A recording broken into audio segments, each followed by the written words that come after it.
cerebro ha de ser con mayor facilidad que cuando está sentado. Por eso se recomienda hacer en posición supina, ¿no?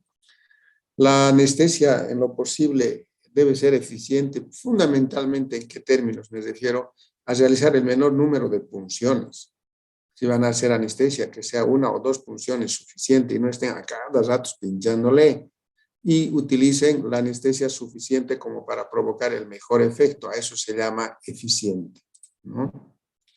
En el caso de que son las personas mayorcitas de edad, lo que les dije hace rato, eviten hacerle doblar el cuello hacia atrás mucho, porque pueden provocar el síncope por compresión vértebro-basilar. O no se apoyen en el cuello del paciente. Es muy poco probable que uno se esté apoyando, pero algunas veces se ha visto que por una mala forma de trabajo se apoyan en el cuello y comprimen el seno carotídeo. Pueden provocar un síncope de seno carotídeo, ¿no? Bien, de esa manera podemos prevenir, podemos evitar. ¿Qué es lo mejor que podemos hacer? Tomen siempre en cuenta las medidas preventivas. Primero, es mejor evitar. Mejor es no tener que atender el síncope, pero si ocurriese el síncope, pues tenemos que saber cómo hacerlo, ¿no es cierto?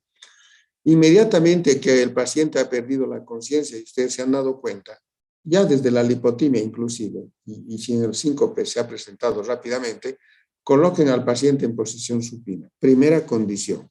Y si pueden poner en Trendelenburg, mejor. ¿Para qué? Para garantizar un flujo sanguíneo cerebral con mayor cantidad, ¿no es cierto? Y lo que les había dicho en las medidas de atención rápida y pronta, permeabilizar la vía aérea. ¿Qué significa ello? Que verifiquen ustedes que en su boca no exista ningún cuerpo extraño. Puede haber un aparato protésico o cualquier elemento. Hay un elemento importante a tomar en cuenta. Los pacientes cuando entran en síncope tienen una relajación muscular tremenda. Es decir, todos sus músculos están relajados.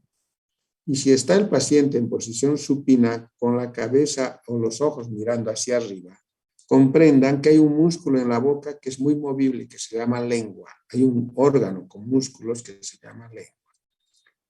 La lengua, por acción de la gravedad, al estar completamente relajado, cae. Y al caer, obstruye la vía aérea. Entonces, acá viene este punto elemental que es permeabilizar, hacer que la lengua no esté obstruyendo la vía aérea. Por eso, para permeabilizar habrá que realizar algunas maniobras, de tal manera que esa lengua no esté tapando el orificio superior de la laringe. Ya vamos a ver más adelante cómo vamos a poder lograr. No les estoy diciendo con esto que agarren la lengua y le jalen. No. Hay maniobras para que la lengua no obstruya la vía aérea. De esa manera permeabilizamos. Luego garantizamos el aire con el paciente administrándole oxígeno. Ayudamos de esta manera. El segundo objetivo fundamental, ¿no es cierto? Administramos oxígeno al 100%, no se preocupen si le están dando un poquito, harto, no, abran el tubo con tal que ese paciente se recupere rápido, ¿no? Durante estas acciones vayan siempre controlando los signos vitales que son muy importantes. Dentro de ellos la frecuencia cardíaca, el pulso, la presión arterial y el pulso arterial. Los tres básicamente vayan controlando. Y verifiquen si no está existiendo algunas variaciones con lo normal, ¿no es cierto? Y puede ocurrir esto. Si ustedes al auscultar el corazón determinan que la frecuencia cardíaca es igual o superior a 60 y la presión arterial sistólica, la máxima, es igual a 90 milímetros de mercurio, no hay necesidad de administrar ningún tipo de medicación. Va a recuperar tranquilo el paciente, ¿me entienden? Entonces, ¿qué tienen que hacer acá? Saber auscultar corazón y en este caso sí determinar el número de latidos y medir la presión arterial. Y verifiquen la presión máxima, la sistólica. Si está dentro de estos valores, pues no se preocupen que el paciente va a recuperar. Pero si varían estos valores, ahí sí tenemos que tomar algunas acciones. Por ejemplo, si la frecuencia cardíaca es menos de 60, menos, pongamos 50, y la presión arterial sistólica también es menos de 90, la sistólica, la máxima estoy hablando, ahí hay necesidad de administrar medicamentos porque ese paciente se nos puede ir. Entonces se recomienda administrar atropina endovenosa, ¿ya? 0,6 miligramos. La atropina viene en ampollas. Esta es una droga parasimpático líptica. ¿Para qué? Para ayudar a elevar la presión arterial del paciente. Pero administrar la atropina, les han enseñado a ustedes en farmacología, no sí conocen que se puede usar, pero ahora tienen la posibilidad, la pueden administrar generalmente diluida en solución fisiológica. La solución fisiológica ayuda bastante. La administran lentamente y va a ir el paciente recuperando, pero siempre y cuando ocurra esto, ¿no? Menos de 60 y menos de 90 la presión. Pero puede haber otra variación. Si la frecuencia cardíaca está normal y la presión sigue baja, es mucho más peligroso. En ese caso, la venoclisis ya es obligatoria. Para eso tienen que ustedes aprender a canalizar una vena. Y venoclisis de solución fisiológica. Ustedes saben que el cloruro de sodio va a aumentar la presión arterial y tiene que ser a goteo libre. Nada de estar contando cuántas gotitas por minuto, ¿no es cierto? Y ahí pueden diluir 1 miligramo de adrenalina. La adrenalina va a provocar una vasoconstricción muy importante para aumentar la frecuencia, o mejor dicho, la presión arterial que está baja. Entonces, estas medidas tendríamos que tener una idea básica, por lo menos, ¿no es cierto? Miren, 3 elementos. Una, donde no hay necesidad de dar ningún medicamento. Otra, se puede usar atropina. Y otra, usar la adrenalina, pero en venoclisis. Todo depende de estos valores de los signos vitales, de la frecuencia cardíaca y de la presión arterial. De esa manera podemos solucionar al paciente. Normalmente no llegamos a esto, porque no sabemos manejar. Apenas llegamos nosotros a administrar oxígeno. Si el problema en el paciente es el oxígeno, se han dado cuenta que en este tipo de síncope vasovagal el problema es la falta de oxígeno porque no llega buena cantidad de sangre al cerebro. Entonces hay que darle oxígeno, es lo obvio, si eso le está faltando hay que darle. Pero si los signos vitales están empezando a alterarse, ya tendríamos que tener una idea de qué medicación poder administrar. Y eso forma parte de la emergencia médica. Yo, por lo menos, en un consultorio odontológico, en todo lo que hemos estado averiguando, casi nadie ha llegado a este estado. ¿Por qué? Definitivamente ni sabíamos qué podemos hacer, ¿no es cierto? Y la suerte siempre nos ha acompañado porque el paciente ha recuperado. Pero si no recupera y a estos valores se encuentran alterados, podemos realizar. Ahora, si tienen tanto miedo a utilizar adrenalina o atropina, mínimamente canalicen la vena y administren solución fisiológica, no glucosada. Fisiológica. Necesitamos sodio en ese paciente para que exista un aumento de la presión arterial. ¿No es cierto? La adrenalina no hay que tenerle mucho miedo cuando se lo administra diluido. Las ampollitas de adrenalina vienen en 1 centímetro cúbico, pues hay que 1 miligramo. Entonces hay que administrarlo todo en el suerito de 500 o de 1000 y con el goteo va a ir entrando diluido y no va a haber mucho problema. Mientras tanto sigan controlando signos vitales. Tal vez la atropina es un poquito más complicadito de utilizar porque tenemos poca experiencia con ella. En cambio, con la adrenalina sí podemos manejarla adecuadamente. ¿No es cierto? Entonces, siempre hagan una buena valoración de los signos vitales.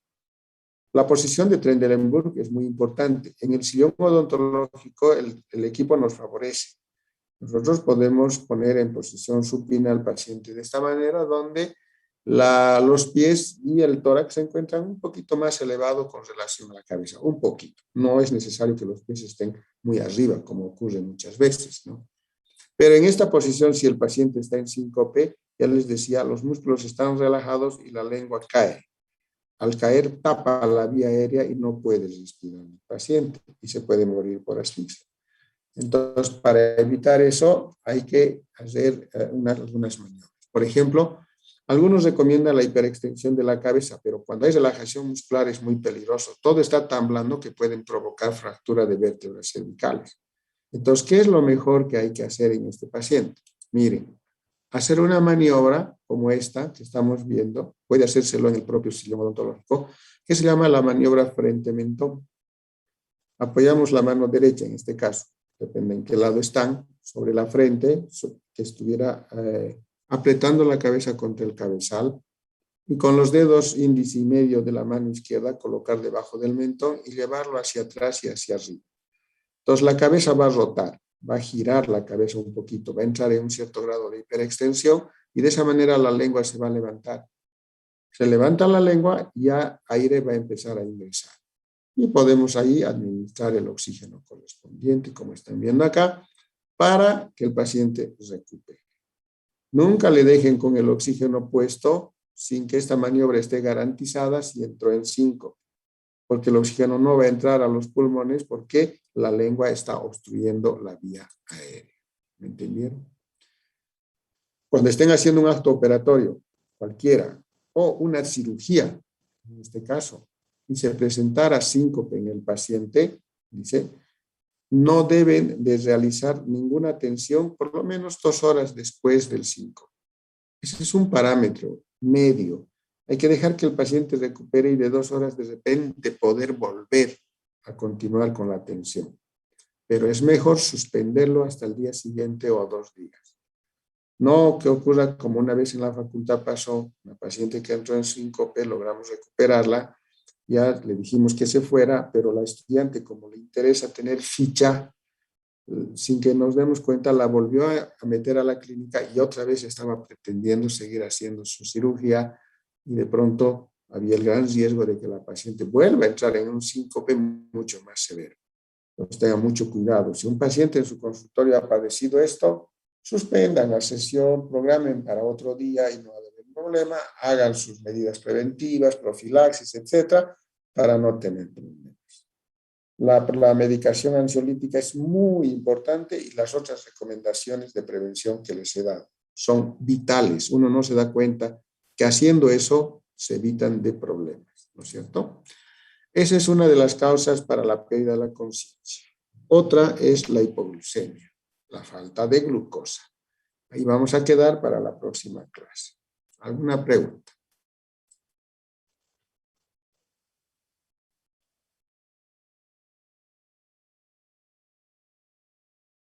¿Se entendió? Bueno, a aprender ahora, ¿no? Y esto, jóvenes, les va a suceder si ustedes trabajan como odontólogos u odontólogas, les va a suceder, ténganlo por seguridad, les va a pasar y ese día se van a acordar de mí y se van a golpear el pecho si no han leído. Pero si han leído y han estudiado, van a ver que se van a sentir satisfechos de hacer algo bueno. No hay un odontólogo que no le haya sucedido esto. Y si hay un odontólogo que dice, a mí nunca me ha pasado, es porque no ha atendido como odontólogo. ¿Entienden? No ha trabajado como odontólogo. Así que tienen que estar preparados para eso. Por eso existe esta asignatura que muchos de ustedes no tienen deseos de llevarla, ¿no? Piensan que les va a perjudicar en sus demás asignaturas. Pero ese es un criterio muy cerrado, triste, pero bueno. El mundo moderno ahora es diferente. En Bolivia todavía estamos algunos muy atrasados. ¿No tienen alguna otra pregunta?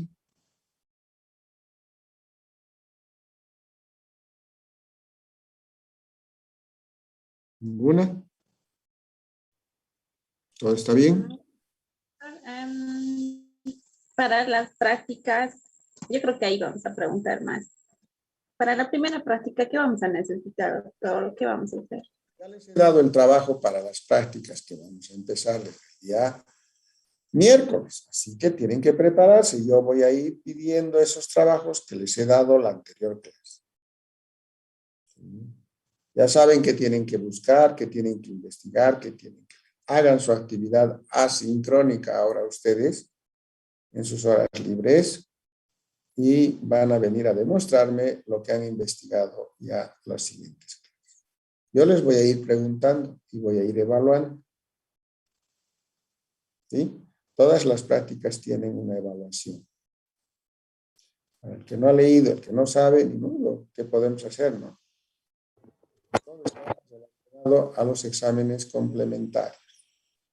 Doctor, disculpe, la anterior clase no nos dijo. Bueno, Solo nos dijo que íbamos a pasar de este miércoles las clases de práctica. Y dividió los grupos, doctor, solo eso. Sí, Y hoy solo nos que estoy, nada más. decía, doctor, He dicho que averigüen los exámenes complementarios vinculados a las enfermedades de riesgo que hemos estudiado. Hemos terminado en la unidad 2 todas las enfermedades sistémicas de riesgo en la odontología y todos los exámenes complementarios que se requieren en esas enfermedades que el odontólogo debe manejar es lo que ustedes tienen que preparar, ¿no es cierto? ¿Cuáles son? E interpretar sus valores. Así que vayan leyendo enfermedad por enfermedad. Ese es el trabajo que tienen que realizar. Seguramente vamos a empezar con los hemogramas. Seguramente por ahí vamos a empezar, que es el examen más común que el odontólogo debe solicitar.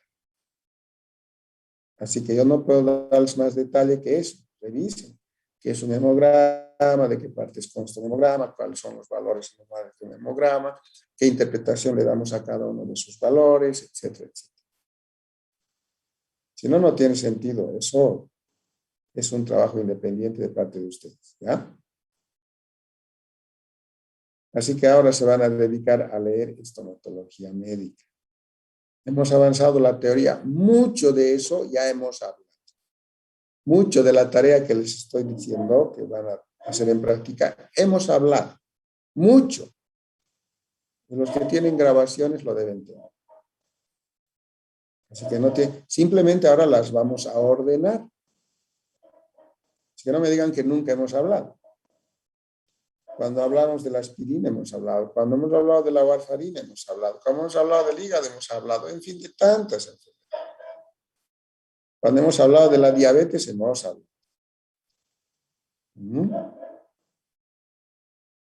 ¿Sí o no? ¿Qué dice? ¿Dónde está la que? ¿Cómo se llama? Madeleine. ¿Hemos hablado o no hemos hablado de los exámenes complementarios en cada tema? Sí, doctor. Eso hay que ordenar y ahora hay que estudiarlo completito, los exámenes complementarios. ¿En qué consiste? No les digo cómo se hacen, ¿no? No les voy a decir cómo toman la muestra, no. Tendrá que ser la solicitud y el que hace es el laboratorio. Y lo que tienen que hacer ustedes es interpretar, relacionar con esas enfermedades. Pero no tiene sentido. Así como odontólogos, ustedes van a tener esa capacidad de darse cuenta si ese paciente va a tener riesgos o no va a tener riesgos. ¿Cómo prevenirlos? Porque, por ejemplo, si viene un paciente hipertenso, ¿cómo van a atenderlo? ¿Algún examen complementario será necesario para ayudarse? Todo eso, ¿no? De eso se trata. Estoy volviendo a repetir lo mismo. Que ustedes son muy como en la escuela, ¿no? Debo de anotar la tareita en su libro de, ¿qué se llama? Ese cuadernito que les dan a los de la escuela. Agenda, llaman, ¿no? No, pues ya no, las agendas con ustedes ya no hay, eso está bien para la escuela, el colegio. Anoten en su agenda, tarea para tal fecha es esto, bien, ¿no? Bueno, ya les he dicho, todo lo que hemos avanzado, ahora vamos a reforzar con esta tarea que les hemos dado. No se asusten, no renieguen. Después les va a servir. Ahora, obviamente que es parte de su obligación de ustedes, ¿no? De aprender y o de controlar. Bien, chicos. ¿Alguna otra pregunta? Ahora es las 6:45. El tema era muy corto. Lo hemos hecho bastante detallado, como para que ustedes, o lento, para que ustedes entiendan. El viernes es su examen, ¿no? Sí, doctor. Sí, doctor. Ahí van a ir leyendo y se van a ir dando cuenta de la tarea.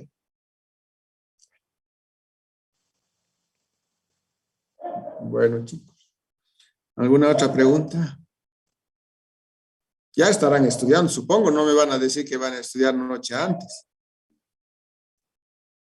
tenemos examen esta noche, doctor. Y defensa de prácticas más, doctor. Y no se atengan a las preguntas que han habido hace tiempo. Muchos están diciendo lo mismo, va a preguntar. No siempre es lo mismo. ¿Verdadero o falso, doctor? La adivinanza puede ayudar en algo. Sí, por favor. ¿Quieren aprender o quieren aprobar?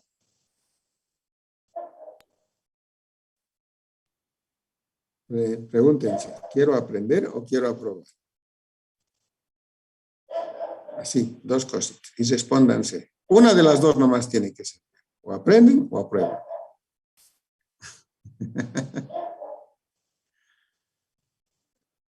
Chicos. Ya no le echaremos mucho la culpa a la pandemia, ¿ya? Estudiaremos.